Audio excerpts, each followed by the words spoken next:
Alors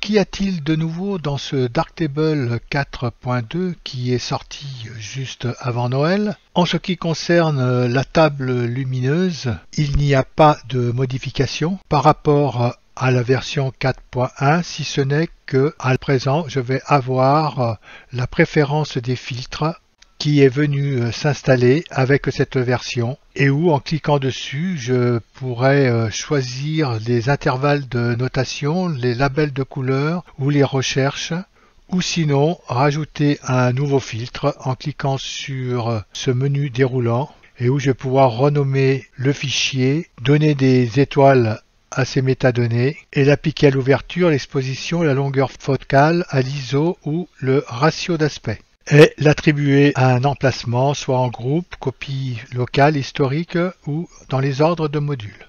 Dans les anciennes versions, nous avions déjà la possibilité de travailler sur ces critères en accédant aux préférences de Darktable. Maintenant, nous allons voir ce qu'il y a de nouveau dans la chambre noire. Je vais choisir cette photo pour accéder à la chambre noire. Alors, nous allons trouver un module de plus qui va s'appeler Sigmoid. Ce module va ressembler à le module courbe de base qu'on a déjà dans Darktable. Pour cela, je vais aller dans tous les modules et taper le nom de ce filtre qu'on retrouve ici. Et il va agir comme la courbe de base, à part que nous n'avons pas le graphique du S. Et nous allons pouvoir travailler sur le contraste. Je vois que cette photo a un peu trop de contraste, donc on va le réduire comme ceci. Et sur incliner, ça va pouvoir adoucir le contraste que je viens de donner. Nous allons pouvoir travailler le traitement de couleurs par canal ou sinon choisir que sur le ratio RGB. Alors bien sûr, en prenant le ratio RGB, je n'aurai pas, comme par le canal, la possibilité de travailler sur les teintes de mon image. Je pourrais aussi travailler sur le noir cible, en rajouter, fonce beaucoup plus mon image, peut-être en laisser un tout petit peu. Et aussi sur le blanc cible qui est à 100% sur cette image et où je vais pouvoir le réduire légèrement. Nous aurons toujours la possibilité de faire le avant et le après. Voilà avant et voilà maintenant. Comme je vous le disais, ce module va fonctionner exactement comme le module courbe de base, d'ailleurs que je vais appeler. Et pour travailler avec ce module courbe de base, nous travaillerons sur cette ligne de courbe où nous allons pouvoir refaire la même chose que nous avons fait avec Sigmoid. Et courbe de base, vous voyez qu'il n'y a pas une grosse différence lorsque je passe de l'un à l'autre. Je vais réinitialiser cette image. Et il y a une autre grande nouveauté. Le pixel piper utilisé pour l'affichage des images dans la chambre noire a été retravaillé pour pouvoir être utilisé ailleurs. Ce qui nous donne à présent avec le module instantané qui a été entièrement retravaillé de sorte qu'au lieu d'utiliser une capture d'écran fixe comme nous avions avant, là je vais prendre un instantané et quand j'active cet instantané, avant, lorsqu'on voulait zoomer sur cet instantané, nous avions que la partie que nous avions travaillée qui était zoomée. À présent, lorsqu'on zoome avec la molette de la souris, l'image vient zoomer sur les deux parties. Alors ceci est valable avec la molette de la souris et aussi avec le clavier. Alors cette fonctionnalité a aussi amélioré pour ceux qui travaillent avec deux écrans. La deuxième fenêtre d'affichage de la chambre noire a été améliorée pour prendre en charge à la fois les modules de mise au point maximale et d'évaluation des couleurs ISO 12646. Je ne peux vous montrer ce résultat car je capture l'écran pour la réalisation de ce tuto. Mais l'image sur le deuxième écran est nettement améliorée et les mises au point aussi par rapport à la version précédente. Pour cela, il faudra simplement que vous activez. l'affichage secondaire de la chambre noire en cliquant sur cette icône. Je vais enlever l'instantané.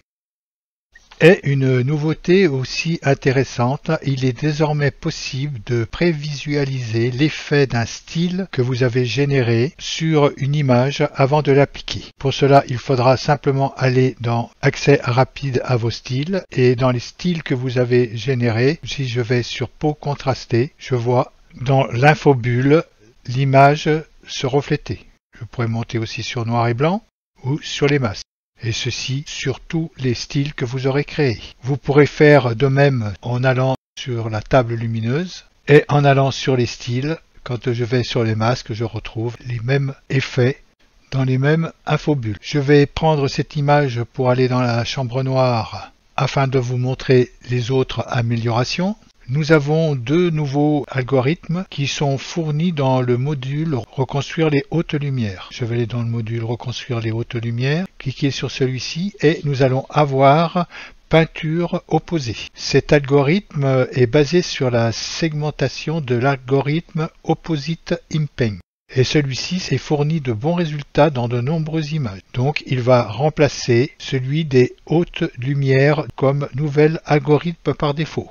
Je vais pouvoir retravailler avec cet algorithme comme nous travaillons avec l'algorithme haute lumière, c'est-à-dire je pourrais activer le masque et aller dans le seuil de la structure pour mieux voir sur les parties de mon image que je travaille, retirer le masque, voir les transformations que j'ai faites en désactivant Reconstruire les hautes lumières. On voit que nous avons légèrement ici dans ces hautes lumières une partie qui a été reprise, donc je vais augmenter encore ce seuil de troncature, désactiver, on voit ici que j'ai une amélioration. Il ne faudra pas non plus aller trop haut dans cette peinture opposée, car vous voyez, nous avons un effet qui va rendre notre image violette. Donc il faudra rester dans des seuils raisonnables, environ comme ceci. Et voici comme je suis maintenant et comme j'étais avant. Nous allons avoir bien d'autres aussi améliorations. À présent, Darktable est désormais capable de lire et d'écrire d'images JPEG XL. Il y a aussi dans la correction de l'objectif, certains appareils à photo enregistrent les informations de correction de l'objectif dans les métadonnées EXIF. Je vais aller dans ces corrections de l'objectif.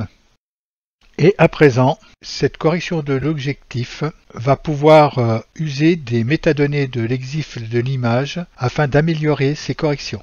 Il y a aussi d'autres améliorations qui sont sur le diaporama. Celui-ci a été réécrit pour une meilleure expérience utilisateur. Un petit aperçu affiche pendant que l'image complète est calculée pour indiquer à l'utilisateur que quelque chose est en train d'être fait en arrière-plan.